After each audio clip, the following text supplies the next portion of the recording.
یہ بیان چل رہا ہے عالمی امیر حضرت جی مولانا سعد صاحب کا، جو پرانے کام کرنے والے ساتھیوں میں کمیاں تلاش کرتے ہیں، ان کے لیے بہت امپورٹنٹ بیان ہے۔ تو آئیے ساتھی، ہم اور آپ مل کر سنتے ہیں حضرت جی کا یہ بیان، حضرت جی کیا فرما رہے ہیں اپنے اس بیان کے اندر، اور نیت کرتے ہیں انشاءاللہ اس بیان کو سننے کے بعد عمل کریں گے حضرت کی باتوں پر۔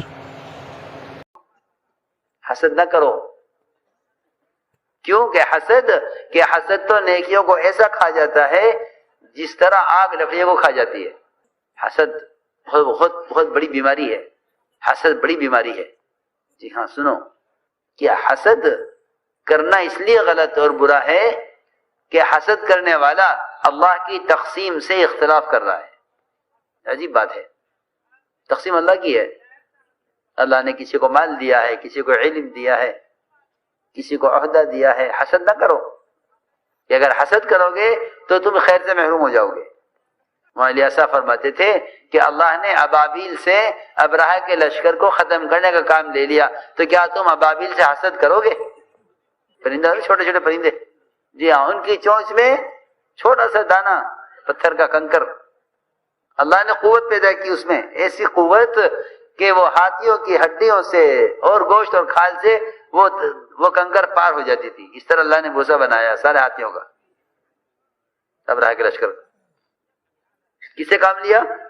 چھوٹی چھوٹی چڑیاں، کیا ان کی طاقت، کیا ان کی قوت، اور وہ بھی کہیں بیٹھ کر نہیں کیا انہوں نے، بلکہ فضا میں اڑتے ہوئے ماری کنکریں۔ ہاں جی ہاں، اتنی طاقت اس میں۔ تو کیا پرندے سے حسد کرو گے؟ ہاں، اللہ کام لے رہے ہیں، جسے چاہے لے لیں۔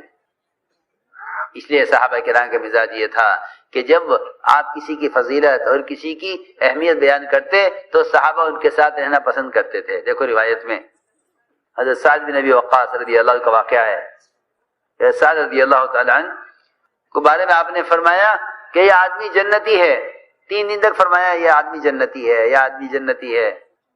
عبداللہ بن عامر کو خیال ہوا کہ چلو ان کے ساتھ دیکھیں یہ جنتی کیسے ہیں، کیا عمل کرتے ہیں، ان کی تہجد، ان کی رات کی عبادت وہ دیکھیں گے تو ہم بھی وہ کریں گے جو یہ کر رہے ہیں۔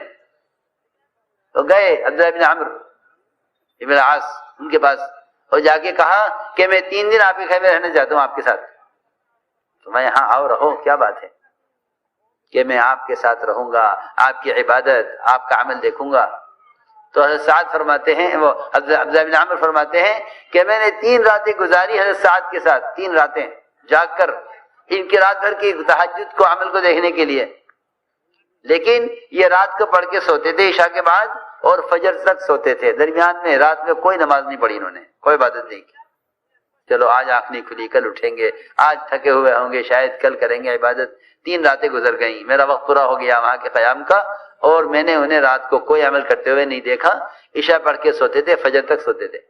تو میں نے کہا کرتے کراتے تو کچھ ہے نہیں، اور جنتی آدمی بنے ہوئے ہیں۔ ہاں، تو میں ان کے عمل کو حقیر سمجھ کے چل دیا وہاں سے، تو کہہ گیا کہ کچھ نہیں کرتے، اور وہاں اللہ کے نبی اعلان فرما دے کہ آدمی جنتی ہے۔ حضرت سعد نے بلایا ان کو، حضرت عبداللہ بن عمرو کو، اور بلا کے فرمایا کہ بھائی بات یہ ہے کہ میرا تو معمول وہی ہے جو آپ نے دیکھا ہے، میرا تو یہی معمول ہے، میں تو رات کو سوتا ہوں، عشاء تک سوتا ہوں، عشاء کو سوتا ہوں، فجر تک سوتا ہوں، میرا معمول تو یہی ہے۔ انہوں نے کہا کہ پھر آپ جنتی آدمی کیسے ہو گئے؟ فرمانے لگے کہ میرے جنتی ہونے کی بات یہ ہے، اور میرے جنتی ہونے کی صفت یہ ہے کہ مجھے کسی مسلمان سے اس خیر پر حسد نہیں جو اللہ نے خیر اس کو دی ہے۔ یہ دیکھو بات ہے، اللہ ان سے کام کرے، چلو ان کے ساتھ چلو۔ حضور اکرم صلی اللہ علیہ وسلم نے یمنی تلوار نکالی، فرمایا اس تلوار کو کون لے گا؟ تو حضرت عمر کھڑے ہو گئے، فرمایا نہیں تمہیں نہیں دیں گے۔ پھر فرمایا اس تلوار کو کون لے گا؟ حضرت زبیر کھڑے ہوئے، ان کو بھی نہیں دی۔ فرمایا اس تلوار کو کون لے گا جس کا حق ادا کرے؟ تیسرے اعلان پر یہ دونوں پرانے پیچھے ہٹ گئے کہ حق نہیں ادا کر سکتے۔ جی ہاں، یہاں تو ہر ایک یہ کہ نہیں میں حقدار ہوں، میں حقدار ہوں۔ یہ دونوں پرانے دونوں پیچھے ہٹ گئے کہ نہیں جی ہم حق نہیں ادا کر سکتے۔ فرمایا کون اس کا حق ادا کرے گا؟ پرانے تو پیچھے ہٹ گئے، جی ہاں، کیونکہ مخلص آدمی حق ادا کرنے سے گھبراتا ہے کہ نہیں جی ہمارا بس کا نہیں ہے. یہ دونوں پیچھے ہٹ گیا ہے، عمر بھی حضرت زبیر بھی. ابو دجانہ ایک صحابی وہ کھڑے ہوئے، کہا یہ تلوار مجھے دے دیجئے. آپ نے تلوار ان کو دے دی، وہ لے کے نکلے اور اللہ نے ایسا کام لیا ان سے کہ حضرت زبیر فرماتے ہیں رضی اللہ تعالیٰ عنہ کہ میں حضرت ابو دجانہ کے پیچھے پیچھے چلا کہ دیکھے تو صحیح اللہ نے ان کو کیوں منتخب کیا ہے ہمارے ہوتے ہوئے. تو صحابہ کا مزاج یہ تھا کہ اگر کوئی چھوٹا ہے، نیا ہے اور اللہ اس سے کام لے رہا تو چلو ان کے ساتھ کام کرو. حکم ہے کہ چلو ان کے ساتھ کام ان کو دیا تو ان کے ساتھ مل کے کام کرو، کام ان کو ملا ہے تو ان کے ساتھ مل کے کام کرو. کیا بات ہے. حضور اکرم صلی اللہ علیہ وسلم نے حضرت اسامہ رضی اللہ تعالیٰ عنہ کو مہاجرین اولین پر، بڑوں پر، پرانوں پر، سب پر امیر بنا دیا. اشکال ہوا سب کو کہ یہ چھوٹے ہیں. جی ہاں اشکال ہوا یہ چھوٹے ہیں. جی ہاں لیکن آپ نے بنایا امیر. کیوں؟ دیکھو یاد رکھو کہ چھوٹا بڑے کی اطاعت کر لے یہ تو آسان ہے، لیکن بڑوں کو حکم ہوا کہ چھوٹے کی اطاعت کریں کہ یہ اطاعت کا امتحان سخت ہے.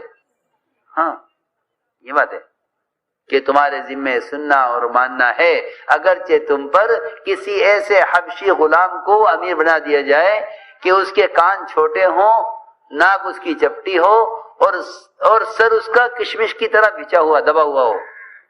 عیب، اتنا عیب دار. یہ بتایا کہ امر علیکم عبد حبشی مجدع، ہاں کان کٹا ہوا، رنگ کالا اور راسہ کا زبیب، کہ اس کا سر اتنا چھوٹا ہو جیسا پچکی ہوئی کشمش ہوتی ہے. کیوں؟ نہیں تم اجتماعیت کو تو چھوڑ دو، اجتماعیت ختم ہو جائے گی، اطاعت نہیں ہوگی. تو یہ فرمایا. اور زبیر بڑے ہیں، ابو دجانہ چھوٹے ہیں. اور زبیر پرانے ہیں، ابو دجانہ نئے ہیں کہ چلو ان کے پیچھے جا کے دیکھو. تو دیکھ کے فرمایا اللہ جانے، اللہ کے رسول جانے کسی کیا کام لینا ہے. تو میں نے ایک بات عرض کی ہے کہ حسد کی وجہ سے آدمی ساتھ چھوڑ دیتا ہے. حسد کی وجہ سے آدمی کام کے ساتھ چھوڑ دیتا ہے کام میں. جی ہاں ہم ان کے ساتھ نہیں چلیں گے. کیوں؟ کیا بات ہے؟ حسد ہے. جی ہاں اندر حسد ہوتا ہے کہ ہم تو الگ کریں گے، ان کے ساتھ نہیں کریں گے. سنو اور صحابہ کا مزاج یہ ملے گا کہ جب وہ کسی کو آگے بڑھتا دیکھتے تو اپنے آپ کو ان کے ساتھ کر دیتے، تو ان کے ساتھ ہو جاتے کہ چلو آپ کے ساتھ کام کریں گے. اس لیے فرمایا کہ ساتھیوں کی خوبیاں دیکھو اور یہ کہو کہ خوبی اللہ کی طرف سے ہے. اس کے اختیار کی چیز نہیں ہے کہ اللہ رزاق ہے، کسی کو مال دے، اللہ تعالیٰ کسی کو علم دے، اللہ رزاق ہیں. وہ کسی کو رزق دیتے ہیں، کسی کو علم دیتے ہیں، کسی کو عہدہ دیتے ہیں. اس لیے فرمایا کہ ساتھیوں کی خوبیاں دیکھو، خرابی مت دیکھو. خوبیاں دیکھو، محاسن دیکھو، کس کے اندر کیا خوبی ہے. تو وہ خوبی تمہارے اندر آنے کی صحبت سے، ساتھ رہنے سے. یہ صحابہ کرام کی خوبیاں اعلان کر کے تلاش کی جاتی تھی. ایک صحابی کا جنازہ لایا گیا، جنازہ آیا ایک آدمی کا، لا کر رکھا گیا. حضور اکرم صلی اللہ علیہ وسلم نماز پڑھانے کے لیے تشریف لائے تو حضرت عمر رضی اللہ تعالی نے آپ کو نماز پڑھانے سے روک دیا. فرمایا کہ آپ اس کی نماز مت پڑھائیے، یہ آدمی اچھا آدمی نہیں ہے، آپ اس کی نماز مت پڑھائیے. سنو آدمی صحیح نہیں ہے، ہم نہیں چاہتے کہ آپ اس کے جنازے پر آئیں، آپ جائیے اس کی نماز ہم میں سے کوئی پڑھا دے گا، آپ مت پڑھائیے. حضور اکرم صلی اللہ علیہ وسلم جنازے کے قریب آئے اور اعلان کیا صحابہ میں آپ نے کہ اس مرنے والے کو تم میں سے کسی نے کوئی عمل کرتے ہوئے دیکھا ہے؟ ہاں دیکھو یہاں تو اللہ مجھے معاف فرمائے کوشش کرتے ہیں خرابی تلاش کرنے کی، اور وہاں ایک برے آدمی کی خوبی تلاش ہو رہی ہے اعلان ہو کر. سنو آپ نے اعلان کیا صحابہ میں، کیا تم میں سے کسی نے اس آدمی کو کوئی خیر کا کام کرتے دیکھا ہے؟ ایک صحابی نے عرض کیا کہ یا رسول اللہ اس مرنے والے نے فلاں فلاں موقع پر اللہ کے راستے میں ایک رات پہرا دیا ہے. بس ایک رات پہرا دیا ہے اس آدمی نے، مرنے والے نے، اللہ کے راستے میں. تو آپ نے فرمایا جو آنکھ اللہ کے راستے میں پہرا دینے میں جاگے گی وہ جہنم کی آگ نہیں دیکھے گی. تو میں عمر پیچھے ہٹ جاؤ، تمہیں کوئی حق نہیں ہے لوگوں کے اعمال کے بارے میں سوال کرنے کا، پیچھے ہٹ جاؤ. ہٹا دیا آپ نے حضرت عمر کو اور نماز پڑھائی. یہاں یہ بتلایا کہ خوبی تلاش کرو مومن کے اندر. تمہیں کوئی خوبی معلوم نہیں ہے تو دوسرے سے پوچھو. جی ہاں، آپ نے اعلان کیا صحابہ میں کہ تم میں سے کسی نے اس مرنے والے کو کوئی نیک عمل.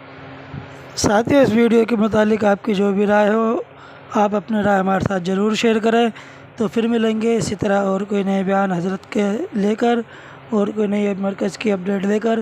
جب تک آپ حضرات اپنی دعا میں ہمیں یاد رکھنا، اور اس ویڈیو کے متعلق آپ کی جو بھی رائے ہو آپ اپنی رائے ہمارے ساتھ ضرور شیئر کریں. تو پھر ملتے ہیں انشاءاللہ. جب تک آپ حضرات اپنی دعا میں ہمیں یاد رکھنا. السلام علیکم ورحمۃ اللہ وبرکاتہ.